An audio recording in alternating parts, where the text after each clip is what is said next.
जिन्होंने भी आपके संघर्ष को देखा है वही आपके संघर्ष की कीमत समझते हैं, वरना औरों के लिए तो आप बहुत किस्मत वाले हैं। जी हाँ, आज हमारे बीच हमारे खास कार्यक्रम में के डमरू रेड्डी महापौर नगर पालिक निगम चिरमिरी के मौजूद हैं। आज हम उनसे खास बातचीत करेंगे, लेकिन इससे पहले मैं उनसे निवेदन करूंगा कि सबसे पहले हमारे चिरमिरी वासियों के लिए अपना एक छोटा सा संक्षिप्त परिचय दें। धन्यवाद। मैं के डमरू रेड्डी हल्दीबाड़ी हीरागिरी दफाई से निकलकर चिरमिरी के महापौर तक के सफर का आसियाना तय कर पाया। आप लोगों के मेहनत, आप लोगों के परिश्रम, आप लोगों के आशीर्वाद और आप लोगों के दुआ के भरोसे, और आज मैं जो कुछ भी करता हूँ, एक छोटे सामान्य घर से निकलकर एक निम्न मध्यम वर्गीय परिवार में मेरा लालन पालन हुआ है, और चिरमिरी के जनता जनार्दन के आशीर्वाद से मैं जो कुछ भी राजनीतिक मुकाम हासिल कर पाया हूँ, मैं ईश्वर को धन्यवाद करता हूँ, परवरदिगार का आभार व्यक्त करता हूँ कि उन्होंने मुझे इतना साहस दिया कि मैं कुछ कर पाने के लायक हुआ। मैं धन्यवाद करता हूँ अपने माता पिता का, मैं अपने गुरुजनों का और ईश्वर का, जिन्होंने मुझे आज इस कुर्सी तक पहुंचाया है। एक छोटा सा परिचय और जानना चाहेंगे आपके छात्र जीवन का। बड़ी चर्चा होती है चिरमिरी में आपके छात्र जीवन का। मैं स्नातक तक की पढ़ाई कर पाया और ITI मैंने सरकारी अंबिकापुर शासकीय ITI से ITI किया था 1993-94 में। छात्र राजनीति से ही मेरी कांग्रेस में दाखिला हुआ, और उस स्कूल में सने सने सीढ़ी दर सीढ़ी आगे बढ़ते हुए पहले मैं NSUI के स्कूल इकाई में आया, फिर ब्लॉक अध्यक्ष बना, फिर जिला समन्वयक बना, फिर जिला अध्यक्ष बना, फिर प्रदेश उपाध्यक्ष बना, और उसके बाद जब हम 27 साल की उम्र तक हमें NSUI में रहना होता है, 27 साल के बाद फिर मैं यूथ कांग्रेस में मेरा प्रवेश हुआ।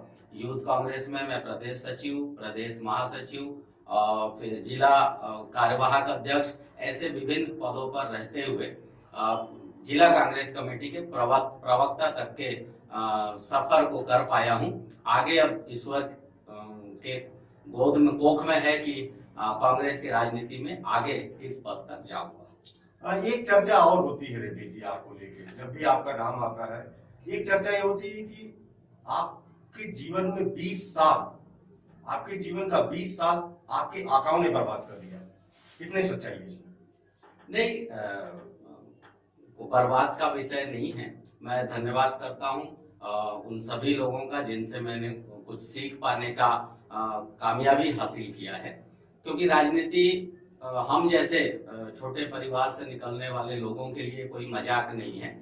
शुरू में तो हम बहुत झंडा उठाकर और पार्टी के रीति नीति के साथ काम करके खुश रहते थे, लेकिन धीरे धीरे जैसे जैसे इसके गंभीरता को हम समझ पाए, कई सारे स्टेज होते हैं, उन स्टेजों को जब समझ पाए तब लगा कि और कठिन परिश्रम का जरूरत है। रीति नीति के साथ साथ हमें समर्पित भाव से कठिन परिस्थितियों, क्योंकि जैसे जैसे आप आगे बढ़ेंगे आपको ब्रेकर्स आएंगे ही, और उन ब्रेकर्स को पार करना, जो कर लिया वो शहंशाह है और जो नहीं कर पाया वो असफल व्यक्ति हो जाएगा। इसलिए मैं किसी ने खराब किया हमारा समय, ऐसा कहना मुझे नहीं लगता है कि सही होगा, लेकिन मैं ये मानता हूं कि राजनीति में अपने ही गड्ढा खोदने का काम करते हैं, और ये कोई नई बात नहीं है। तो ये आप मानते हैं मतलब कि गड्ढा खोदा गया? बिल्कुल, ये चलता ही है और आदिकाल से आज तक यही परंपरा चली आई है, और आगे भी मुझे लगता है कि इसी तरह चलेगा। लेकिन जब आप अच्छा काम करेंगे तो ईश्वर आपको साहस देगा, सद्बुद्धि देगा, और जब सद्बुद्धि रहेगा तो लोगों का साथ मिलेगा, और जब हम और आप मिलकर काम करेंगे तो ऑटोमेटिक हम कामयाब होंगे। NSUI में जैसे आपने पूछा था, सन 2001 में मुझे NSUI के सर्वश्रेष्ठ जिला अध्यक्ष के रूप में ऑल इंडिया में माननीय कांग्रेस अध्यक्ष सोनिया गांधी जी के हाथों पुरस्कृत होने का सौभाग्य मिला।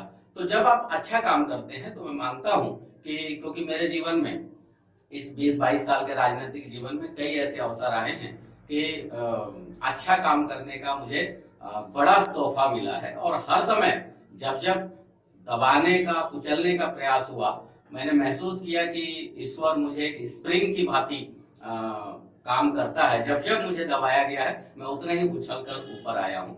तो मैं जब भी संघर्ष के दिन आते हैं तो मुझे लगता है कि एक कोई और सफलता मेरा इंतजार कर रहा है, इसलिए मैं विचलित नहीं होता हूँ। उसका उन कठिन समय को आराम से फेस करता हूँ और उससे निकलने का प्रयास। समझ में आ रहा है आप किसी न किसी बचाने का प्रयास कर रहे हैं, खैर कोई बात नहीं है। ये बताइए मुझे, जब एक राजनेता या जो राजनीति में जो चुनाव लड़ते हैं, चुनाव लड़ने से पहले गाय होते हैं और जैसे चुनाव जीतते हैं शेर बन जाते हैं, या अभी वर्तमान हालात को ही ले लीजिए। और आपके समय में भी यही चर्चा होता था कि जैसे आपने कुर्सी में बैठा, लोगों का प्यार अचानक नफरत में बदलने लगा। क्या कारण है? ऐसा क्या उस कुर्सी में ऐसा क्या है, क्यों आखिर ऐसा होता है? देखिए, ये सवाल तो बहुत आपने तीखा दागा है, लेकिन इसको थोड़ा दूसरे रूप में समझना पड़ेगा जी। व्यक्ति वही होता है जो चुनाव के पहले होता है, और व्यक्ति चुनाव जीतने के बाद भी वही व्यक्ति होता है। ये डिफर करता है पर्सन टू पर्सन, लेकिन लोगों की अपेक्षाएं बहुत हो जाती हैं चुनाव जीतने के बाद। लोग कई बार इतनी अपेक्षा पाल लेते हैं जो हमारे चादर से बाहर का बात होता है। एक महापौर के रूप में मैंने महसूस किया कि ये बहुत कांटों का ताज होता है। लोग चंदा, खेल होगा तो भी आपसे चंदा, पूजा होगा तो भी आपसे चंदा, ऐसे बहुत सारे सामाजिक कामों में हमको सहयोग करना होता है। कई बार नहीं हो पाता है तो नाराजगी हो जाता है। लोगों को लगता है कि महापौर हो गया है या विधायक हो गया है, सांसद हो गया है तो सब कुछ इनके हाथ में, लेकिन वैसा वो सच नहीं है। नहीं, दरअसल मैं इस बात की ओर इशारा नहीं कर रहा था। मेरा कहना ये है कि कुर्सी में बैठने के बाद ऐसा क्या होता है कि वही जनता जो आपको हाथों में उठा के उस कुर्सी तक पहुंचाती है और अचानक नफरत करने लगती है। इसके पीछे का एक मैं कारण बता रहा हूं जो मुझे याद आ रहा है। आपके निगम में ही जब आप महापौर थे, कई लोगों की शिकायत आई कि हम महापौर जी के केबिन में गए और उन्होंने कहा क्या मैं करूं? ठीक है, आपके पास दायित्व तो बहुत था, बहुत बड़ी जिम्मेदारी थी, लोगों की बहुत सारी अपेक्षाएं थी, आपके कंधों में बहुत बड़ा बोझ था, लेकिन छोटा सा दो मीठी बात बोल सकते थे आप उनको। ठीक है, रुके, मैं तुरंत अधिकारी को बुलाता हूँ, बात करता हूँ, क्यों आपकी समस्या हल नहीं हुआ? लेकिन आपने ऐसा नहीं किया। आप वहां उग्र हुए और ये कहे क्या मैं ही करूंगा ये चीज, ये मेरा काम है? क्यों ऐसा क्यों? नहीं, देखिए, ये इस तरह से नहीं है। बहुत मिलनसार व्यक्तित्व के रूप में जो भी मेरे कमरे में आया, एक महापौर के रूप में मुझसे चैम्बर में मुलाकात किया, बहुत सम्मान के साथ मैंने लोगों से बर्ताव किया है। एकाध इस तरह से, जब देखिए आप कठिन समय से गुजरते हैं, क्योंकि आपसे मैं निर्दलीय था, आज जब मैं कभी सोचता हूँ तो मुझे लगता है कि ईश्वर ने दोनों हाथों से मुझे आशीर्वाद दिया, तब हम इतना कुछ कर पाए। बहुत कठिन बेला कभी कभी होता था कि हमें अधिकारियों से भी मिलना होता था, कलेक्टर साहब से भी सहयोग लेना होता था, उस समय के माननीय विधायक जी से, क्योंकि बिना तालमेल के, सामंजस्य के आप किसी भी सफलता तक नहीं पहुंच सकते हैं। तो एकाध बार जब जनता से उग्रता होती है, जब उस भीड़ से कोई इस तरह की बात आती है, तभी इस तरह का कभी कुछ हो गया होगा। नहीं तो मुझे तो याद नहीं है कि मैंने कभी किसी से इस तरह व्यवहार किया है। मैं तो विरोधी से भी बहुत अच्छे से ही बातचीत करता हूँ। मेरे समक्ष एक महापौर के रूप में जो कुछ भी विषय आए, माननीय मुख्यमंत्री तक जाना हो या कलेक्टर तक जाना हो या संभाग आयुक्त तक जाना हो, मैंने हर समय कोशिश किया। यहाँ तक कि एससीसीएल के अधिकारियों से भी कभी भी महापौर के रूप में मैं दबाव बस बात नहीं किया, सामंजस्य भरा बात करता था। और 1 रुपए के लेन देन का कोई आरोप कोई माई का लाल लगा नहीं सकता कि मैंने इस तरह से किया। हम समझते हैं, जिंदगी की जनता भी तो ये विरोधियों के द्वारा प्रोड्यूस किया गया एक ऐसा आरोप था जो काफी चला, और मेरे विधानसभा टिकट तक ये दौड़ लगाया, और लगातार रायपुर तक में ये चर्चा होता रहा कि ये ऐसा बोल दिया। खैर, चुनावी है, चुनाव के समय में ऐसा होता है। आम जनता का प्यार था, तभी आपको वहां तक बैठाया गया था एक निर्दलीय के रूप में, और भरपूर प्यार मिला। मुझे नहीं लगता है कि अभी तक जितने लोग भी चुनाव लड़े हैं उनको इतना प्यार मिला जो प्यार आपको मिला। सही बात। तो चूंकि अपेक्षाएं भी ज्यादा थी, इस कारण से कहीं ना कहीं हो सकता है ऐसी कहीं बात आई हो या उसको भ्रामक रूप दिया गया हो। खैर, इससे मैं हटता हूं। अभी वर्तमान हालात, अभी वर्तमान चिरमिरी की जो राजनीति चल रही है, उस बारे में आप क्या समझते हैं? काफी चर्चा का विषय बना हुआ है। बात सही है आपका, और इसको बहुत नजदीकी से, गंभीरता से महसूस करके इसके कई समाधान की आवश्यकता मैं महसूस करता हूँ।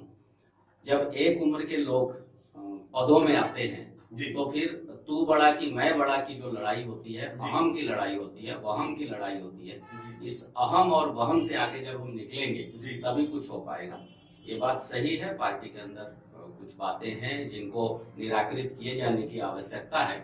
अब चूंकि पहले आज के हमारे मुख्यमंत्री जी प्रदेश कांग्रेस के अध्यक्ष होते थे तो उनकी कार्यशैली अलग थी। आज माननीय मोहन मरकाम जी प्रदेश अध्यक्ष हैं, इनकी अपनी कार्यशैली है। और अभी मुझे लगता है कि संगठन में कुछ और परिवर्तन और कुछ कसावट की कवायदे हो रही हैं। शायद इसलिए एक जो ऊहापोह की स्थिति होती है कि मैं अध्यक्ष रहूंगा कि तू अध्यक्ष रहेगा, तो ये एक लड़ाई छिड़ी जरूर है, लेकिन हम लोग प्रयास करेंगे कि इसको कहीं पे रोका जाए और सभी मिलकर पहले की तरह ही प्यार मोहब्बत में एक पार्टी में, एक घर में, एक टेबल में बैठकर हम बात कर सके और चिरमिरी के जनता के हितों में हम अपने राजनीतिक उत्तरदायित्व को निभा सके, इसका पूरा प्रयास रहेगा। अभी एक मुद्दा काफी चर्चा का विषय बना रहा, आपके भी संज्ञान में होगा। महाप्रबंधक जी के घर का पाइपलाइन कनेक्शन काटा गया था। लोगों ने कहा कि अनमेच्योर लोग थे टीम में, जिनके कहने पे शायद हमारे नेताजी ने ऐसा कहा। क्या मानते हैं आप, कितना सच है? सही बात है। मैं व्यक्तिगत रूप से इसको अगर बात कहूं और ईमानदारी से बेबाक टिप्पणी अगर की जाए तो राजनीति में इस तरह की चीजें होनी नहीं चाहिए थी, क्योंकि घर किसी का भी हो, नेता का हो, अधिकारी का हो, आम जनता का हो, घर घर होता है। घर में महिला भी होती हैं, बच्चे भी होते हैं, परिवार के और सदस्य होते हैं। ये इससे पार्टी की छवि खराब हुई है और लोगों में हमें सफाई देना पड़ता है, हमें स्पष्टीकरण देना पड़ता है। तो इससे मैं मानता हूं कि इस तरह के जब भी बड़े टकराव की बात आए तो टेबल में, ऑफिस में बैठ के बात होनी चाहिए, आवेदन निवेदन का बात होना चाहिए। ये धनाधन की जो प्रक्रिया आ गई है, ये मैं समझता हूं कि राजनीति में ये एक खराब समय है और अगर इस तरह की चीजों को हम आगे बढ़ाएंगे तो हमारा समाज विखंडित हो सकता है। तो ऐसे चीजों से हमारे नेताओं को भी बचने की आवश्यकता है। नेताजी तो अपनी गलती मानते नहीं है। नेताजी तो कहते हैं कि क्रांतिकारी परिवर्तन है, ये आंदोलन है। नहीं, आप देखिए, मैंने कहा ये मेरी अपनी व्यक्तिगत राय है, कौन क्या किस रूप में देखता है, लेकिन पार्टी वो इस गतिविधि से पार्टी को तो नुकसान हुआ है, इसे लोगों को समझना होगा। अगर नहीं समझेंगे तो लोग फिर चुनाव में हमको समझा देते हैं। तो ये इस तरह से कोई भी आज के समाज में ये व्यवस्था ही नहीं रह गया है कि हम स्वेच्छा भाव से अपनी गलती को महसूस कर ले या बता दे। तो लोग नहीं मानते होंगे, लेकिन मैं तो महसूस करता हूँ बहुत स्पष्टता से और कहना भी चाहूंगा कि ये अच्छा नहीं है और इस तरह के आगे अगर इस तरह की बातें होंगी तो ये बर्दाश्त करने योग्य नहीं है। मैं जितना जानता हूँ आपका छात्र जीवन से आप कांग्रेस से जुड़े रहे और अभी भी कांग्रेस में है। बीच में जरूर किसी कारण से निर्दलीय रूप धारण किया, लेकिन फिर भी आपकी सोच सारा चीज कांग्रेसी था। वर्तमान जो अभी कांग्रेस में अंतर कलह चल रहा है, खास तौर से जो नए लोग हैं उनको लेके चल रहा है। अभी स्थानीय कांग्रेस में दो शब्दों का इजाद हुआ है, एक निष्ठावान, एक सेवावान। कुछ लोग कहते हैं हम निष्ठावान कांग्रेसी हैं, कुछ कहते हैं हम सेवावान कांग्रेसी हैं। सवाल यह है कि निष्ठावान का क्या तात्पर्य है, सेवावान का क्या तात्पर्य है? सेवावान मतलब या तो फिर नेताजी के सपोर्टर हुए और निष्ठावान मतलब जो नेताजी से दूर है, विरोध कर रहे हैं, अंतर कलह से जूझ रहे हैं। क्या है? नहीं, इसको देखिए, ये पत्रकारिता के एंगल से आप इसको दो रूप में देख रहे हैं, लेकिन मैं तो एक ही रूप से देख पा रहा हूँ। सेवा किसी नेता की नहीं, सेवा चिरमिरी के जनता की है। सेवा उस पार्टी की है जिस पार्टी ने हमारे लोगों को पदाधिकारी बनाया है। और निष्ठावान कोई गलत शब्द नहीं है। आप भी निष्ठावान आदमी हैं, आप अपने माता पिता के निष्ठावान सुपुत्र हैं, आप पत्रकारिता के निष्ठावान सिपाही हैं, एक निष्ठावान पत्रकार हैं। लोग इसको समझने में फेर कर रहे हैं। हाँ, कार्यक्रम अलग अलग हो रहे हैं, ये इसलिए कि क्योंकि जब हम और आप अभी जैसे हम दोनों बैठे हैं तो मैं जवाब देने के लिए बैठा हूं और आप सवाल करने के लिए बैठे हैं, तो ये जिम्मेदारी अलग अलग कभी कभी हो जाती है। दोनों ही एक है और कांग्रेस प्रजातांत्रिक पार्टी है, आजादी है। अपने मत को रखने का, अपने बात को रखने का, अपने कार्यों को करने का, अपने मंशा को जाहिर करने की हमें आजादी है। तो पार्टी के ही गतिविधियों को अलग अलग रूप से कर रहे हैं। जब मैंने जैसा पहले कहा, जब एक उम्र, चूंकि चिरमिरी में एक फ्रंट लाइन के बाद सेकेंड लाइन तैयार होने नहीं दिया गया, तैयार हुआ नहीं, मैं ऐसा नहीं कहूंगा।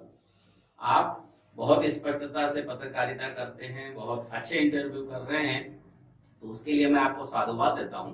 तो ये जो गैप आया है कि फ्रंट लाइन की लीडरशिप खत्म हो गई, अब सेकेंड लाइन हमने डेवलप किया नहीं, तो आज अचानक जब कोहली कप्तानी नहीं कर रहे हैं, जब माही कप्तानी नहीं कर रहे हैं, तो ऐसे में अचानक जब किसी को आप कप्तानी दे देंगे तो बॉलिंग कौन करेगा, बैटिंग कौन करेगा, विकेट कीपिंग कौन करेगा, इसको लेकर खींचातानी हो सकता है। आज वो दौर थोड़ा सा चल रहा है।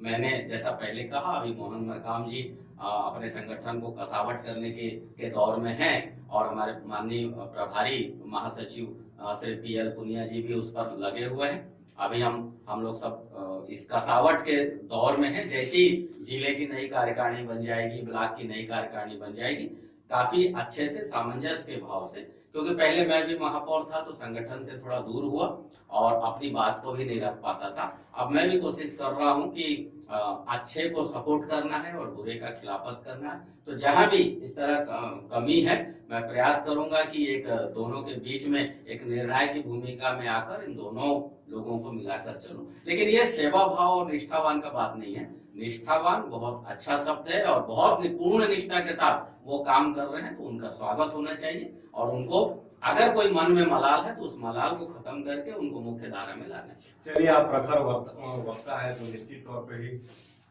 संगठन में जैसा भी उसको बचाने का प्रयास करेंगे। और ये चिरमिरी की जनता भी समझती है और हम भी समझते हैं, ये जो दायरा है बीच का, इसको कैसे भरा जाता है, और आप जैसे प्रखर वक्ता इसको कैसे पाटते हैं, इस खाई को हम नहीं करेंगे। लेकिन इसी बीच एक सवाल और, चिरमिरी में जयचंद कौन है? ये बड़ा सवाल है, और कांग्रेस के लोग ही कांग्रेस से पूछते हैं कि ये जयचंद कौन है।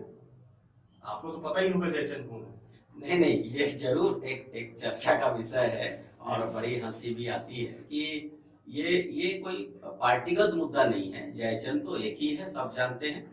और जब राजा महाराजा टाइम का उनका लंबा इतिहास है। ये कांग्रेस के जयचंद की बात हुई। नहीं, ऐसा कोई बात नहीं है। ये एक हंसी मजाक में जरूर एक दूसरे पे, जब हम लोग एक उम्र के जब होते हैं ना, तो कई बार हम लोग मित्रवत इस तरह के बातें कर लेते हैं। तो ये एक सिगूफा किसी ने जरूर छोड़ दिया है, लेकिन इस तरह कोई बात नहीं है कि उसको इतिहास के साथ जोड़कर देखा जाए। एक चीज और आपके साथ जुड़ती है, हमने सुना है चावल वाले बाबा, पानी वाले बाबा, तो आपका भी नाम कहीं न कहीं चिट्ठी वाले बाबा के रूप में आता है। बहुत चिट्ठियां लिखा है आपने, शायद मेरे ख्याल से छात्र जीवन से ही चिट्ठी लिख रहे हैं, और अभी भी चिट्ठी ही लिख रहे हैं। क्या राज है इस चिट्ठी का, और कहां तक पहुंचे इस चिट्ठी के माध्यम से? देखिए, चिट्ठी हर आदमी लिखता है। कोई अपनी महबूबा को लिखता है, तो कोई अपने क्षेत्र के समस्याओं को लेकर प्रधानमंत्री, मुख्यमंत्री, कलेक्टर, SP, TI, इन प्रशासनिक अमले को लिखता है। मैंने ये वाला रास्ता चुना। स्कूल कॉलेज में इतना समय मिला नहीं कि हम उधर चिट्ठी लिखते, तो मैंने इधर वाले रास्ते को अपनाया। और जब भी ईश्वर ने इतनी बुद्धि दी, या किस तरह से हुआ मैं नहीं जानता, लेकिन या हो सकता है मेरे पूर्वजों, जो पार्टी के जो हमारे दिशा दिखाने वाले लोग थे, उन लोगों ने सिखाया हो। लेकिन मैं ये समझ पाया कि अगर कोई समस्या है तो आपको पहले आवेदन करना है। अगर एक ऑफिस में नहीं हो पाता है तो उसके हायर अथॉरिटी को लिखना है। अगर वहां भी नहीं हो पाता है तो हम फिर मुख्यमंत्री, राज्यपाल और माननीय प्रधानमंत्री तक भी लिख सकते हैं। ये आजादी देश के संविधान ने हर एक नागरिक को दिया है। तो जब मैं छोटा था तब भी मैं लिखता था, और उपयोग आप ही ने किया है ना, बाकी लोग नहीं कर पाए। जब उधर से जवाब आता था तो उससे हमारा हौसला बढ़ता था। मेरे पास बहुत छोटे उम्र में ही, जब मैं NSUI में राजनीतिक रूप से जब मैं सीख रहा था, आज भी सीख रहा हूँ, लेकिन जब एकदम नया मैं सीख रहा था, तो माननीय मीनाक्षी नटराजन जी हमारी राष्ट्रीय अध्यक्ष हुआ करती थी। मध्य प्रदेश के समय चूंकि मैं जिला अध्यक्ष बन गया था, तो माननीय मृणाल पंत जी हमारे प्रदेश अध्यक्ष होते थे, जो तब जब मैं टेक्निकल कुछ पॉलिटिक्स सीख पाया तो मैंने यही सीखा कि आपको अपनी बात कहने के लिए चिल्लाने की आवश्यकता नहीं है। अगर आप सही हैं तो आप 2 लाइन अगर लिखकर भेज देते हैं तो आपके उन पत्रों पर कार्रवाई जरूर होती है, क्योंकि कागज कभी मरता नहीं है। काम हो या न हो, कागज जिंदा रहता है और वो बाद में सबूत के तौर पर आपको और आगे लिखने के लिए रास्ते ओपन कर देते हैं। इसलिए लिखा पढ़ी का काम मुझे अच्छा लगता है और माँ सरस्वती ने थोड़ा कुछ ड्राफ्टिंग करने का और बोलने का जो गुण दिया है उससे मैं सीख पाता हूँ, उससे मेरा संबल बढ़ता है और मेरी नैतिकता भी बढ़ती है। ठीक है, बिल्कुल सही और बात है। चिरमिरी के मांगों को पूरा कराने के लिए, उनको आगे बढ़ाने के लिए मैं आज भी लिख रहा हूँ और जहाँ कहीं भी गड़बड़ी होता है मैं उस पर भी लिखता हूँ। इस बारे में भी हम बात करेंगे, अभी लंबी चर्चा होनी है आपसे। मैं ये जानना चाह रहा हूँ, आपके कार्यकाल में कई विकास कार्यों का भूमि पूजन हुआ, लोकार्पण हुआ। अब ऐसी क्या जरूरत पड़ रही है कि फिर उसी काम का भूमि पूजन लोकार्पण हो रहा है? मतलब ये तो मजाक हो गया है चिरमिरी के लिए। सिर्फ भूमि पूजन लोकार्पण, विकास तो कहीं दिख ही नहीं रहा है। क्या हो क्या रहा है? आपके नजर में क्या लगता है? ये बहुत आपने फंसाया है ये सवाल करके, लेकिन बात में आपके दम भी है।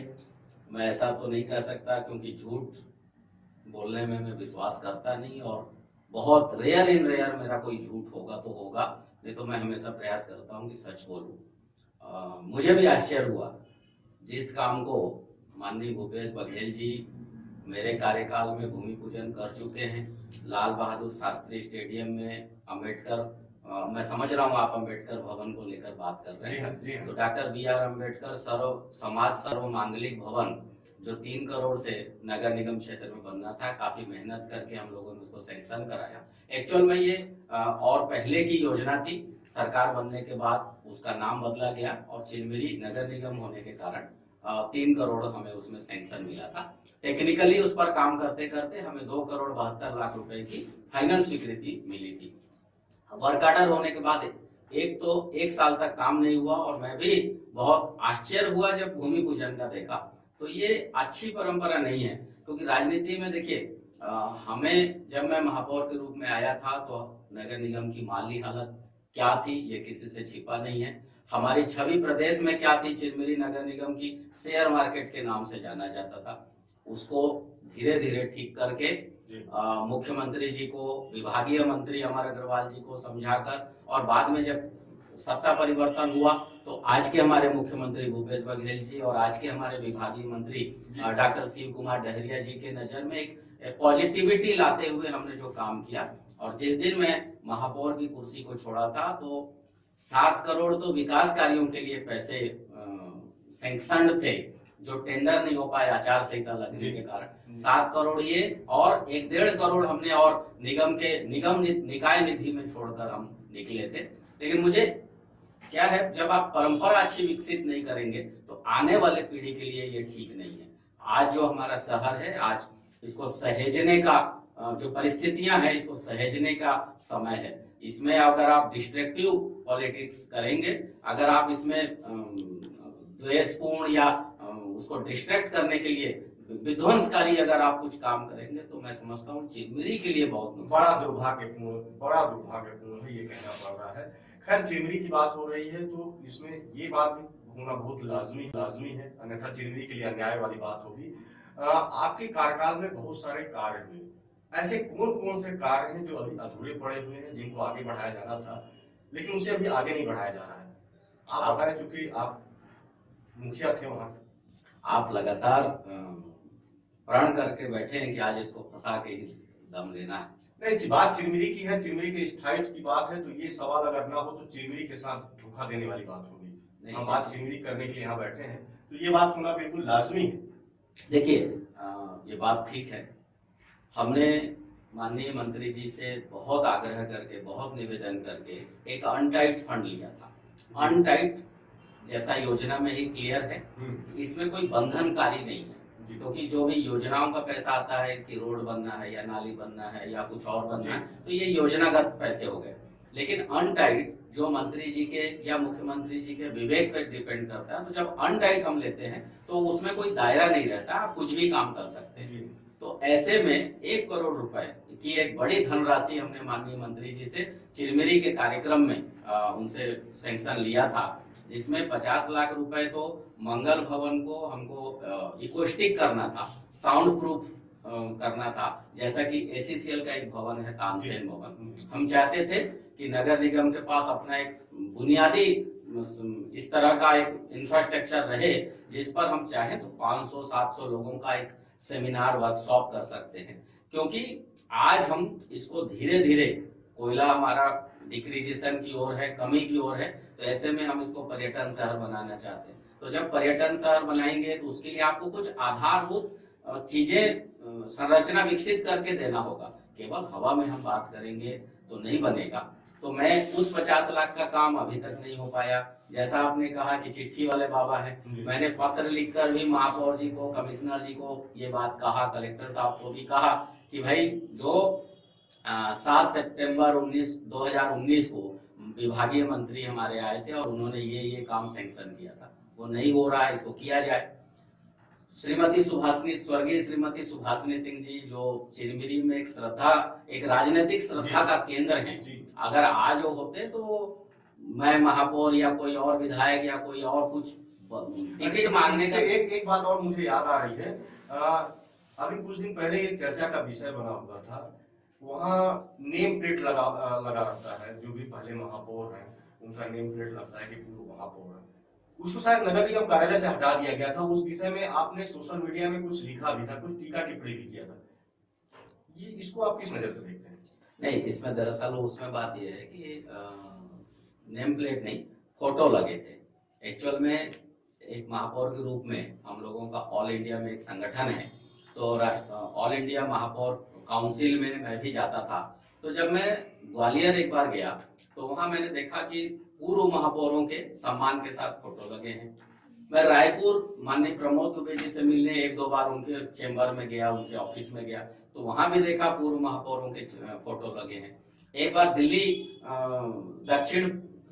दक्षिण पूर्व दिल्ली नगर, क्योंकि दिल्ली में 3 नगर निगम हैं, तो एक नगर निगम में दौरा करने का अवसर मिला था काउंसिल के काम के कारण, तो वहां भी मैंने देखा फोटो लगे हैं। तो मैंने सोचा कि ये एक अच्छी परंपरा है जिसको मैं चिरमिरी में इसको आगे बढ़ाता हूं।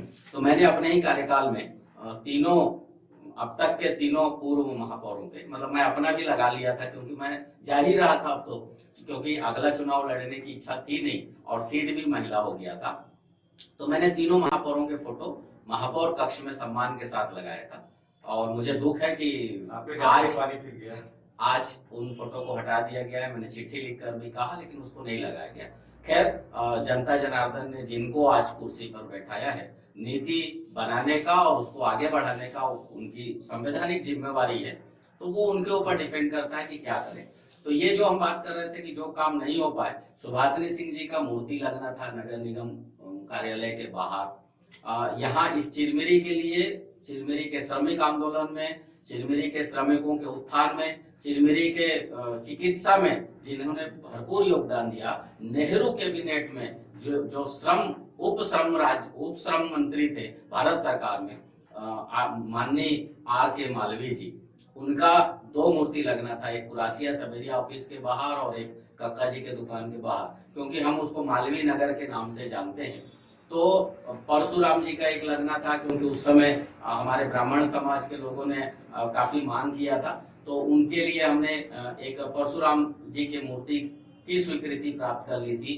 अग्रसेन, चूंकि यहाँ अग्र बंधुओं का भी अच्छा वो है और कंट्रीब्यूशन है हमारे समाज को आगे बढ़ाने में, उन लोगों ने भी मांग किया था कि एक अग्रसेन महाराज जी का भी एक मूर्ति कहीं होना चाहिए। तो हमने मंत्री जी से आग्रह करके 1 करोड़ का जो अनटाइट फंड सैंक्शन कराया था, उसके काम नहीं हो पा रहे हैं। तो इसका मलाल जरूर है मुझे, क्योंकि जब हम पर्यटन शहर बनाएंगे, आखिर आने वाली पीढ़ी को हम R.K. मालवीय या सुभाषिनी सिंह या ये जो हमारा जो पुराना सभ्यता है उसको कैसे बता पाएंगे खैर जब हमारे पास खैर आपने बहुत प्रयास किया है और अपने तरीके से आपने सारे प्रारूप को बना के रखा था, लेकिन अब उसका परिपालन अगर कहीं और नहीं किया जा पा रहा है तो ये आपकी कमी नहीं है, क्योंकि उनकी सोच की कमी है और समय की भी कमी है। इस कारण से मैं फटाफट आपसे जवाब चाहूंगा। एक और सवाल ये है, आपके कार्यकाल में आपके केबिन के पीछे एक कमरा और हुआ करता था, क्या ये सच है? हाँ बिल्कुल, रिटायरिंग रूम रहता है और यहाँ मैंने नहीं बनवाया था, वो पहले से था। तो पीए कहाँ बैठेंगे, हमारे चिट्ठी पत्री कहाँ टाइप होंगे, तो उसके लिए मैं उस कमरे का जरूर है और आज भी मैं एक उसके पीछे का एक बात बता रहा हूँ जो शायद आप तक नहीं पहुंचता होगा, लेकिन कहीं ना कहीं एक दीवार के बाद जो बात होती है, लोगों का कहना था, लोगों का आरोप था कि ठेकेदार वहां बैठते हैं और कुछ बात होती है। अब यही जानने के लिए मैं आपसे सवाल किया कि आखिर क्या बात ना ना, ये तो देखिए, ठेकेदार जरूर आते थे क्योंकि प्रशासनिक मुखिया के रूप में, कार्यालय प्रमुख के रूप में जो संवैधानिक दायित्व है वो महापौर के पास है। पूर्ण प्रशासनिक अधिकार कार्यालय के कंट्रोलिंग अथॉरिटी मेयर होता है। तो ऐसे में जब कभी उनको कभी इंजीनियर से या कभी कमिश्नर से कोई बात होता था तो कहने आते थे, और कोई भी व्यक्ति कह सकता है, तो उसके लिए चेंबर खुला है, उसमें अंदर बैठने की क्या बात है? ऐसी कौन सी बात है जो अंदर बात करे जो बाहर नहीं कर? चलिए, आपने जो कहा वो जनता ने सुना, हमारा काम था वो जो बातें हो रही थी वो क्लियर हो, और आपके माध्यम से वो क्लियर हो गया। एक सवाल और है, जब आप महापौर की कुर्सी में बैठे हुए थे उस समय चिमरी की जनता को लग रहा था कि हाँ कुछ न कुछ फंड आ रहा है, बजट आ रहा है, जबकि विपक्ष की सरकार थी प्रदेश में। लेकिन अभी ऐसा क्या हुआ, मुख्यमंत्री आपके, सांसद आपके, विधायक आपके, इसके बाद बजट का आता पता नहीं है,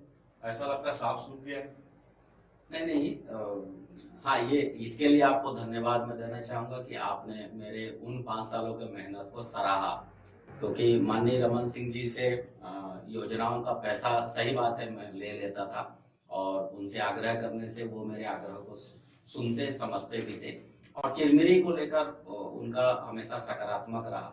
क्योंकि देखिए, राजनीति में ये गलत परंपरा है कि लोग ना पार्टीगत रूप से देखकर जबरदस्ती विरोध करते हैं।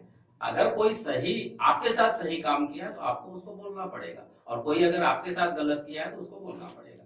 तो रमन सिंह जी का भरपूर आशीर्वाद रहा चिरमिरी नगर निगम का। कोई मुझसे व्यक्तिगत प्रेम नहीं था, चिरमिरी के लिए उनका प्रेम था और वो पैसे दे देते थे। आज भी मुझे लगता है कि ये पैसा लेते होंगे, मैं ध्यान नहीं दिया, लेकिन अगर पैसे नहीं आ रहे हैं तो ये तालमेल का कमी है। आप अगर आज पैसे नहीं आ रहे हैं तो हो सकता है इनके लिखा पढ़ी और इनके प्रस्ताव पुटअप करने के प्रक्रिया में कुछ कमी होगा, तो ये तो ठीक हो सकता है। नहीं, अनमेच्योर ऐसा कहना ठीक नहीं होगा, कुछ कमी होगा, सीखने समझने का दौर है, थोड़ा और सीखेंगे तो थोड़ा हो जाएगा। तो 2 साल निकल गया है, 2 साल और सीखेंगे, इसके बाद चुनाव आचार संहिता एक साल निकला, माननीय विधायक जी का 2 साल है। पूरे उसी परिदृश्य को लेके चल रहा हूँ। 2 साल और निकल गया, 2 साल और निकल जाएगा, इसके बाद आचार संहिता लग जाएगा, 5 साल खत्म आपके। मैं अगर ऐसा है, मैं तो ध्यान नहीं दे रहा हूँ, इसलिए ध्यान नहीं दे रहा हूँ कि जब आपकी जरूरत कहीं नहीं महसूस की जाती हो तो वहां जबरदस्ती फंसना मेरे राजनीति में कभी नहीं रहा। लेकिन अगर कहीं पर ऐसा है तो मैं बात करूंगा हमारे पार्टी के लोगों से, महापौर हमारे हैं, विधायक हमारे हैं, तो मैं ब्लॉक अध्यक्ष जी को भी कहूंगा कि एक कोऑर्डिनेशन बैठक करें, और इस तरह की अगर कोई कमी आ रही है, क्योंकि कई बार अधिकारी भी मजा लेने का काम करते हैं, वो जानबूझकर चीजों को इतना फैला देते हैं कि आप उसको समेटते समेटते आपका टाइम पार हो जाए। मेरे साथ भी हुआ था, क्योंकि नगर निगम बहुत दुधारू गाय है, वो कोई भी आकर उसमें अपना कुछ करते रहता है। मेरे समय में बहुत सारे आरटीआई लगते थे, और आज वही सब, आज उनमें से कुछ बहुत सारे बड़े लोग आज सत्ता में हैं, बावजूद उसके अगर पैसे नहीं ले पा रहे हैं तो मेरे समझ में नहीं आ रहा है। लेकिन मुझसे अगर कुछ सहयोग मांगा जाएगा मैं जरूर। एक पत्रकार होने के नाते मैं यही कहूंगा, आप पूर्व महापौर हैं, आपके अनुभव का लाभ ले सकते हैं, कांग्रेस की सत्ता है, सरकार है, और उसका लाभ लेते हुए चिमरी का भला कर सकते हैं, अन्यथा चिमरी को गर्भ में जाने से कोई नहीं रख सकता। चूंकि एक पत्रकार होने के नाते, इस चिमरी से जुड़े होने के नाते मेरा परम कर्तव्य है, इसलिए मैं आपसे निवेदन करूंगा इस विषय को लेकर कि आप कम से कम इस पे पहल करें। जो चीज नहीं पता है उसमें आपके अनुभव का लाभ लिया जाए, आप उनको समझाएं, बताएं। चूंकि आप सीनियर हैं, आप उस कुर्सी में बैठ चुके हैं, तो इससे चिरमिरी का भला होगा। निश्चित बात है, चिरमिरी का भला होगा तो हम सबका भला होगा। नहीं, जरूर इसी मैं धन्यवाद करूंगा आपको। मुझे सुनकर भी अच्छा नहीं लगा कि आज चिरमिरी में बजट नहीं आ रहा है, क्योंकि 7 करोड़ तो पिछला हमारे कार्यकाल का छूटा था, उसके काम हो रहे हैं। तो मुझे लगा कि और भी काम उसी में हो रहे होंगे, मैंने ध्यान नहीं दिया, क्योंकि जबरदस्ती किसी के कार्यकाल को झांकना ठीक नहीं है। लेकिन आज आपने ऐसा कहा तो मैं जरूर कल ही माननीय विधानसभा के अध्यक्ष जी, जो हमारे कोरिया जिले से बहुत प्यार करते हैं, माननीय सांसद जी और मुख्यमंत्री जी से जब रायपुर जाऊंगा तो मैं जरूर प्रयास करूंगा कि इन मुद्दों को रखें। लेकिन महंत जी को तो मैं कल ही बताऊंगा कि साहब इस तरह की बातें आ रही हैं चिरमिरी को, और इसके लिए आप जरूर हस्तक्षेप करें। इसमें जब हमसे कोई कमी है तो अपने उच्च अधिकारियों को परिवार है, में क्या शर्म है? परिवार के सदस्य होने के नाते आपका भी कर्तव्य बनता है कि आप उसमें पहल करें। जरूर। इसी विषय को लेकर मैं आगे बढ़ूंगा।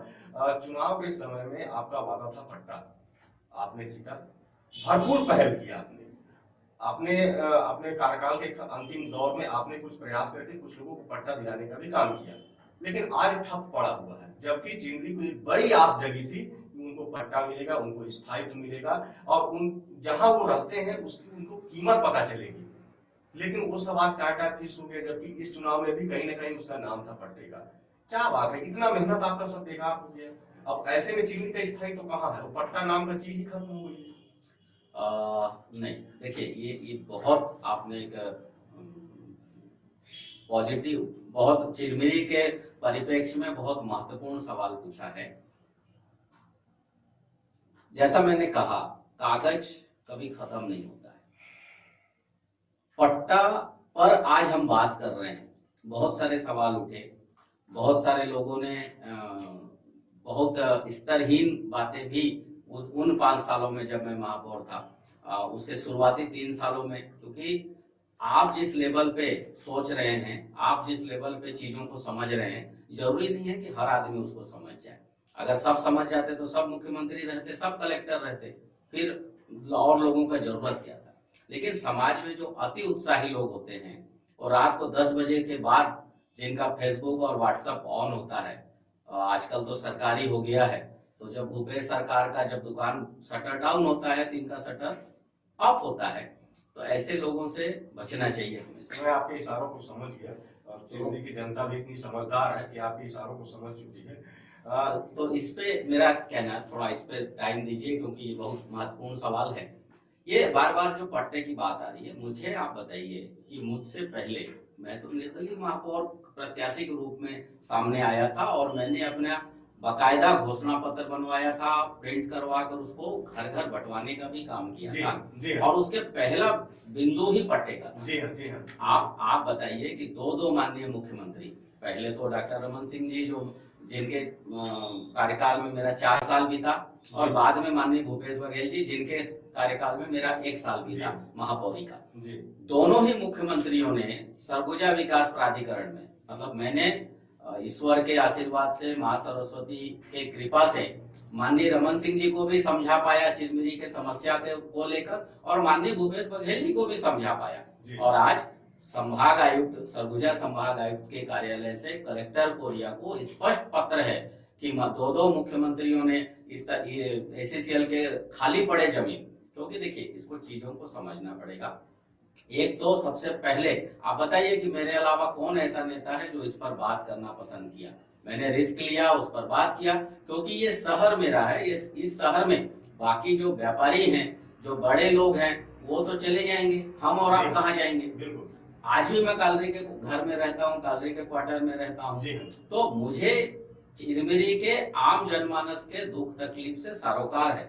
मैं समझता हूँ कि लोगों को आज क्या चीज का जरूरत है, क्योंकि हम बहुत श्रमिक लोग थे, अपने खून पसीने के मेहनत से एक बच्चे के लिए अच्छी मोटरसाइकिल ही खरीद पाए। उसके अलावा मैं तो बहुतायत में यही देख पाया हूँ कि एक मोबाइल, एक अच्छी गाड़ी खरीद पाए हैं, बाकी सब पैसा पढ़ाने लिखाने, बच्चों के शादी में निकल गया। तो मैंने महसूस किया कि आखिर इनका जीवन शैली आगे के दिनों में चलेगा कैसे। तो इसको लेकर मैंने रमन सिंह साहब से आग्रह किया कि साहब, ये जहां जहां कोयला निकल गया है, क्योंकि बहुत कहीं भी टीला कर दिए हैं, कहीं गड्ढा है तो कहीं पहाड़ बना दिए हैं, तो इस पर बात किया, रमन सिंह जी ने उसको तन्मयता से समझा और मुझे खुशी है कि 3 अधिकारियों को बुलाए वो मेरे और उनके बातचीत के दौरान, और उनके साथ भी बातचीत करके एक फैसला हुआ कि इसको सरगुजा विकास प्राधिकरण में किसी IAS के चेयरमैनशिप में इसको एग्जीक्यूट करते हैं, और वो एग्जीक्यूट हुआ। SCCL को निर्देश जारी हुए और एक बार चूंकि CMD SCCL CM के मीटिंग से भागते थे, बचते थे, वो किसी को भेज दिया करते थे। तो एक बार मुख्यमंत्री जी नाराज हुए और स्पष्ट निर्देश हुआ सरगुजा कमिश्नर को कि आप चिरमिरी में इनके साथ मीटिंग करिए, मतलब महापौर चिरमिरी के साथ मीटिंग करिए। और उसका परिणाम ये हुआ कि तानसेन भवन में आप लोगों ने देखा होगा कि जो CMD CM के मीटिंग में नहीं पहुंचा वो चिरमिरी महापौर के साथ बैठक करने आया। इसका क्या मतलब है? देखिए, उस मीटिंग में CMD खुद थे।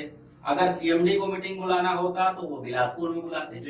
उस मीटिंग में कमिश्नर सरगुजा थी, उस समय माननीय रीता सांडिल जी थी। अगर कमिश्नर सरगुजा को मीटिंग बुलाना होता तो अपने मीटिंग हॉल में बुलाती। कलेक्टर कोरिया भी थे, तो जब कलेक्टर कोरिया को बुलाने का अधिकार होता तो वो अपने सभागार में बुलाते। उसमें मंत्री भी थे जो हमारे यहाँ से खेल मंत्री हुआ करते थे उस समय, भैयालाल राजवाड़े, माननीय भैयालाल राजवाड़े जी। अगर उनको बुलाना होता तो भाई नेचुरल वो या तो बैकुंठपुर बुलाते या रायपुर में अपने किसी भवन में बुलाते। लेकिन चिरमिरी में इन सब की उपस्थिति से मीटिंग होना इस बात का प्रमाण है कि हमने जो मुद्दा को आगे बढ़ाया था उसको कार्य रूप में अंतिम व्यक्ति तक पहुंचाने में हमने कोई कसर नहीं छोड़ा। जिस दिन मेरे महापौर की कुर्सी मेरी हटी थी उस समय भी हमने 1159, मुझे संख्या बहुत अच्छे से याद है, 1159 लोगों को हमने पट्टा बांटा और उसके बाद हमने अपना कार्यकाल को पूरा किया। उसमें रेट को लेके अभी जो असमंजस है जो नहीं, मैं आ रहा हूँ। तो इसके अलावा एक प्रधानमंत्री आवास, पहले इंदिरा आवास होता था, फिर उसको बाद क्योंकि संशोधन होते रहते हैं संवैधानिक, तो जब प्रधानमंत्री आवास का स्कीम लॉन्च हुआ तब हमने लड़ झगड़ के उस समय माननीय मंत्री जी से आग्रह करके चिरमिरी को प्रधानमंत्री, जो कल्पना नहीं किया जा सकता, जहां के बारे में ये कहा जाता था कि 1 इंच जमीन वहां पट्टे की नहीं है, मैंने सबसे पहले इस धारणा को बदलने का काम किया रायपुर में कि ऐसा नहीं है कि बिल्कुल हमारा पट्टे का जमीन नहीं है। हमारे पास 22 एकड़ चिरमिरी नगर निगम के पास जमीन थी उस समय। बाद में प्रधानमंत्री आवास के लिए 20 एकड़ कलेक्टर कोरिया से हमने अलग से और सैंक्शन कराया। मैंने कहा कि हमको और जमीन दिया जाए, हमारे जमीन को हम वो नहीं यूज नहीं करेंगे, क्योंकि तब प्रधानमंत्री आवास के 2262 घर, जिसके लिए 100 करोड़ 99.267 करोड़ की स्वीकृति मैं लाया। लेकिन मुझे भी दुख है कि आज इस 1 साल मेरे महापौर खत्म होने के बावजूद वो 100 करोड़ यहाँ दिख नहीं रहे हैं। तो ये चिरमिरी के स्थायित्व के लिए हमारा पहल है। आज भी पट्टे को लेकर मेरा अनवरत संघर्ष जारी है। आप यकीन नहीं मानेंगे, केंद्रीय शहरी विकास मंत्री होते थे माननीय अभी राज्यसभा के अभी उपराष्ट्रपति हैं वेंकैया नायडू साहब, मैंने उनको भी उनके यहाँ भी जाकर पत्र दिया। कोयला राज्य मंत्री स्वतंत्र प्रभार होते थे पीयूष गोयल साहब, उनके यहाँ भी मैंने पत्र दिया और उन दोनों कार्यालय से SCCL को चिट्ठी पत्री हुआ। आखिर किसी काम को करना है, जो काम हमारे पूर्वजों को पहले ही कर लेना था, अगर हम 60 साल तक नहीं कर पाए हैं, आज अगर नया पीढ़ी उसको कर रहा है तो मैं समझता हूँ कि सबको सहयोग करना चाहिए। लेकिन हो क्या रहा है उसको और खींचने का। अगर आज हल्दीबाड़ी में 2 घर प्रधानमंत्री आवास के बन गए, कहाँ का पट्टा था? हमने खोजा, राजीव गांधी आश्रय पट्टा योजना में जब अजीत जोगी जी के सरकार में पट्टा बटा था उनको निकलवाया। इतना हमने उस पर काम किया। चित्ताजोर और पोड़ी तरफ जो पट्टी की जमीन है, लगभग 100 से ऊपर प्रधानमंत्री आवास के घर बन चुके हैं और 2262 घर और बनने हैं। तो इसको हम तो अपना जो हमारा समय था हमने अपना करके निकला, बाद के लोगों को उसको आगे बढ़ाने की जरूरत है। और हम और आप मिलकर, कोई करे या ना करे, चिरमिरी मेरा जन्मभूमि है, चिरमिरी मेरा कर्मभूमि है और इसके लिए जो कुछ भी करने की आवश्यकता है इतिहास गवाह है कि मैंने किया है और आगे भी अनवरत गति से मैं करता रहूंगा। इसमें किसी का सहयोग मिला तो ठीक, नहीं मिला तो ठीक, क्योंकि मैं ये मानता हूं कि ईश्वर हर व्यक्ति को अलग अलग अगर जन्म दिया है तो उसकी जिम्मेवारी भी अलग अलग तय करके रखी है और उस जिम्मेदारी पे मैं अपने काम को करूंगा। मैं आपको विश्वास दिलाता हूं कि डीडी समाचार और दुराचार दुबे आपके साथ है। जब जब आवश्यकता पड़ेगी डीडी समाचार की वो हमेशा आपके साथ है और इस मुहिम को लेकर हम चलने के लिए तैयार हैं, चिमरी बचाने के लिए, चिमरी के स्थायित्व को लेकर, चिमरी के पट्टा को लेकर। इसी बीच एक सवाल और मुझे ध्यान में आ रहा है जो काफी चर्चा का विषय बना था। ओसियम में रोड शो का काम चल रहा था, आपको मजबूरन सोशल मीडिया में कुछ टीका टिप्पणी करना पड़ा, ऐसा क्या वजह था? उसमें कुछ आरोप भी लगे, लेकिन मैं आपके मुंह से सुनना चाहता हूँ। नहीं, उस पर सोशल मीडिया की बात नहीं है। मैंने तो बकायदा माननीय गृह मंत्री और माननीय डीजीपी छत्तीसगढ़ को पत्र लिखा। डीजीपी साहब से भेंट नहीं हो पाया था, मैं गया था उनके ऑफिस, लेकिन भेंट नहीं हो पाया उनकी व्यस्तता के कारण। लेकिन गृह मंत्री साहब से भेंट हुई थी और मैंने उनको वस्तु स्थिति से, संपूर्ण वस्तु स्थिति से अवगत कराया। क्योंकि क्योंकि हम जब यहाँ पैदा हुए तो कांग्रेस के हमसे पहले बहुत सारे नेता बहुत अच्छा काम किए और कांग्रेस को बहुत मजबूत किए, लेकिन जब मेरा समय आया तो युवाओं में और विशेषकर स्टूडेंट्स में एनएसयूआई को लेकर एक गैप आ गया था, एक वैक्यूम आ गया था। उस सूनापन को, उस रिक्तता को भरने का काम मैंने किया।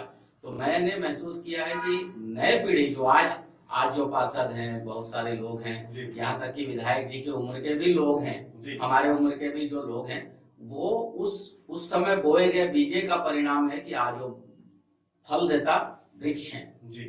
तो ऐसे में जब कभी भी अगर इस तरह से बातें आती हैं तो मैं उसको बर्दाश्त नहीं कर पाता हूं कि पार्टी की जहां पे कमी, मतलब लोगों में पार्टी के प्रति गलत धारणा अगर बनने लगती है, क्योंकि ये चोर उचोकों की पार्टी नहीं है, ये देश को स्वतंत्रता दिलाने वाले लोगों की पार्टी है, ये समर्पण करने वाले लोगों की पार्टी है, ये बलिदानी पार्टी है।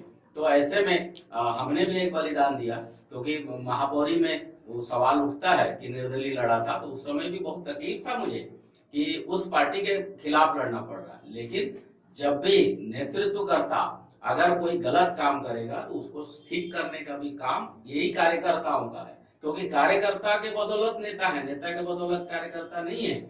हम जो एक जो हमारी मेंबरशिप होती है, सदस्यता होती है, तो हम एक साधारण कार्यकर्ता होते हैं, फिर चुनते चुनते हम राष्ट्रीय अध्यक्ष तक पहुंचते हैं। तो इस तरह से जब भी होगा तो ये संघर्ष का रूप, ये क्रोध रूप हर समय लोगों को देखने को मिलेगा। क्योंकि आज आप बताइए कि ठीक है, राजनीति में कुछ कामें इस तरह से करनी पड़ती हैं, अपनी कुछ मजबूरियां होती हैं, लेकिन मैंने तो अपने 5 साल में रोड सेल से 1 रुपए भी नहीं लिया, तो क्या मेरा काम नहीं चला? तो आज जो राजनीति में पैसे का बोलबाला बढ़ा है वो पूर्व विधायक जी के टाइम से बढ़ गया, और बढ़ते बढ़ते आज वो इतना बढ़ गया, वो एक परिपाटी बन गया, और उस परिपाटी को आज के लोग रोकने के बजाय उसको और बढ़ा रहे हैं। तो जब भी हमारे जो नया पीढ़ी है ये चोरी करने के लिए नहीं है, हम अच्छा काम करें। सरकार की बहुत सारी योजनाएं हैं, आजीविका मिशन है, आज तो प्रधानमंत्री जी भी आत्मनिर्भर भारत की बात कह रहे हैं। तो हमको लोगों को हुनरमंद बनाना पड़ेगा, न कि उनको चोरी के रास्ते में। तो इस तरह से जब ये कमी आएगी, और आज परिणाम क्या है कि आज बिल्कुल ये सब काम बंद है। मेरे पुलिस के अधिकारियों से भी बहुत पंगे फंसे और उनका ट्रांसफर हुआ। तो ये हम जब हमारा पार्टी सरकार में है, हम भले कोई पद में आज नहीं है, लेकिन हमारे माननीय कुछ मंत्रियों से सीधे ताल्लुकात है, और माननीय विधानसभा अध्यक्ष जी तो राजनीतिक मेरे अभिभावक हैं। तो अगर इस तरह से कभी कुछ आएगा तो मुख्यमंत्री जी भी व्यक्तिगत जानते हैं। तो कोई इस तरह का बात नहीं है कि हम अपनी बात को या अपने शहर की बात को हम चलकर कह नहीं सकते, बिल्कुल कहेंगे, डट कर कहेंगे, और इस तरह के अन्याय के खिलाफ बिल्कुल संघर्ष करेंगे। खैर, रोड सेल वाली जो बात है, रोड सेल कैसे बंद हुआ, क्यों बंद हुआ, ये अपनी अलग कहानी है। खैर, आप कोयले की काली से कोई बचा नहीं है, ये हमको भी पता है। खैर, ठीक है, अच्छी बात है, लेकिन दुख इस बात का लगता है कि एक घर में रहते हुए कहीं न कहीं परिवार के बीच में विवाद की जो स्थिति निर्मित होती है, और उसको सुधारने वाला अगर कोई सामने नहीं दिखाई देता है, तो ये तकलीफ की बात है। और कांग्रेस की दिशा किस ओर जाएगी ये भी आप बेहतर समझ सकते हैं। इसी बीच में एक सवाल और करूंगा आपसे, जो मेरा अंतिम सवाल है। अभी चुनाव में पार्टी की दिशा आप मैं- हमारे पार्टी को कटघरे में मत खड़ा नहीं, करिए। कटघरे इसमें में- इसके दिशा को भी ठीक करेंगे, और अगर जब परिवार बड़ा होता वो- है तो कुछ कमियां रहती हैं, 4 बर्तन एक साथ रहते हैं, तो ये महिलाओं के लिए हालांकि कहा जाता है, लेकिन ये बात सही है, क्योंकि जो हमारे पुरातन सभ्यता में हमारे पूर्वज बोल गए हैं तो बात सही है। 4 बर्तन एक साथ रहेंगे तो थोड़ा खन खन खटखट चलता है, और खटपट के साथ ही जो आवाज आती है उसको अगर संगीतमय कर दिया जाए तो वो मधुरता में परिवर्तन वही कहने का हम मतलब है कोशिश कि करेंगे जो उसको जो करें। खटपटाहट है वो टूट फूट में नहीं बदलना चाहिए। नहीं जाएगा, नहीं जाएगा, उसको ठीक करेंगे। और इसके साथ मेरा ये अंतिम सवाल है कि आजकल के चुनाव में धन बल का प्रयोग बहुत हो रहा है। खासतौर से इस चुनाव में हमने भी देखा, कांग्रेस के रूप में भी काफी धन बल का प्रयोग हुआ है। पार्टी की दिशा, अगर मैं बोलूं आप कांग्रेस में, तो कांग्रेस की पार्टी की दिशा और दशा किस ओर जाते देख रहे हैं आप? देखिए, धनबल का उपयोग तो बढ़ा है, ये बात सही है। मध्य प्रदेश की पूरी सरकार को गिरा दिया गया, तो ये तो धनबल का ही परिणाम है। राजस्थान में भी प्रयास किया गया, कर्नाटक में भी हुआ, तो ये जो दिक्कतें हैं, ये आज के जो मठाधीश हैं, जो सत्ताधीश हैं, जो ये भूल गए हैं। अकबर हर समय बादशाह नहीं रहे, शहंशाह हर समय बादशाह नहीं रहे। ये कुर्सी में सत्ता परिवर्तित होते रहा है, आज भी हो रहा है और आगे भी होता रहेगा। लेकिन जब हमारे सत्ता में बैठे लोग इस भ्रम में फंस जाते हैं कि जो कुछ भी करूंगा मैं ही करूंगा, ये इस पूरे कायनात का ठेका हमारे ही पास है, तो ये समाज जब डूबना होता है तो इस तरह की धारणाएं लोगों के मन में आती हैं। सत्ता में धनबल का प्रयोग तो बढ़ा है, ये बात सही है। और मनेंद्रगढ़ विधानसभा में जो हमारे पूर्व विधायक जी थे, तो उन्होंने इसको इतना महंगा कर दिया है। ये एक सोची समझी रणनीति है, एक कॉर्पोरेट स्टाइल से इलेक्शन को लड़ने का जो ये सिस्टम आया है, इससे हो ये रहा है कि आम आदमी को दूर रखा जाए। पहले क्या था कि कोई भी चुनाव लड़ लेता था, लेकिन अब तो बहुत चाहिए, तो जिसके पास है वही आएगा टिकट मांगने। तो आज उसी की स्थिति है ना। आप देख लीजिए ना कि चिमरी में क्या हो रहा है, मनेंद्रगढ़ विधानसभा में क्या हो रहा है। आपने भी तो शिकायत किया है, कि ऐसा हो रहा है, क्यों हो रहा है? क्या शिकायत मैंने किया? अभी मैं जिसकी रोड सेल की बात कर रहा था, उसमें आखिर ऐसा क्यों करना पड़ रहा है? उसके पीछे जो आज के हमारे विधायक तो बहुत सामान्य घर से हैं, किसान परिवार से हैं, और उनके अपने घर परिवार क्रेशर से उनका घर चलता है, तो ये राजनीति में आरोप लग जाता है। लेकिन आज के विधायक तो फिर भी ठीक है। पहले वालों ने इनको इतना ऊंचा कर दिया है, विपक्ष पर तो आरोप लगते ही रहते हैं, और आप भी जो कह रहे हैं तो बहुत अच्छी बात है। विपक्ष पे आरोप तो लगाएंगे ही आप, अन्यथा सत्ता पक्ष नाराज हो जाएंगे। खैर, इस बीच चिमरी के स्थायित्व को लेकर जो पूर्व महापौर से हमारी बात हुई, काफी सार्थक रहा, और बड़े ही सरल और सहज तरीके से खट्टे मीठे अपने अनुभवों को, अपने जो उन्होंने काम किया है उसको लेकर साझा किए। इसके लिए डीडी समाचार उनका तहे दिल से आभारी है, और अनुरोध करती है कि आगे आने वाले समय में एक बार फिर हम उनसे समय लेंगे, और वो इसी तरह बैठे हमारे साथ, और जो कमियां रह गई हैं, जो और होना है, उसके बारे में चर्चा करेंगे। इसके लिए हम निवेदन करेंगे कि एक बार और हम आपको आमंत्रित करेंगे, और अपना कीमती समय देने के लिए बहुत बहुत धन्यवाद। Thank you very much.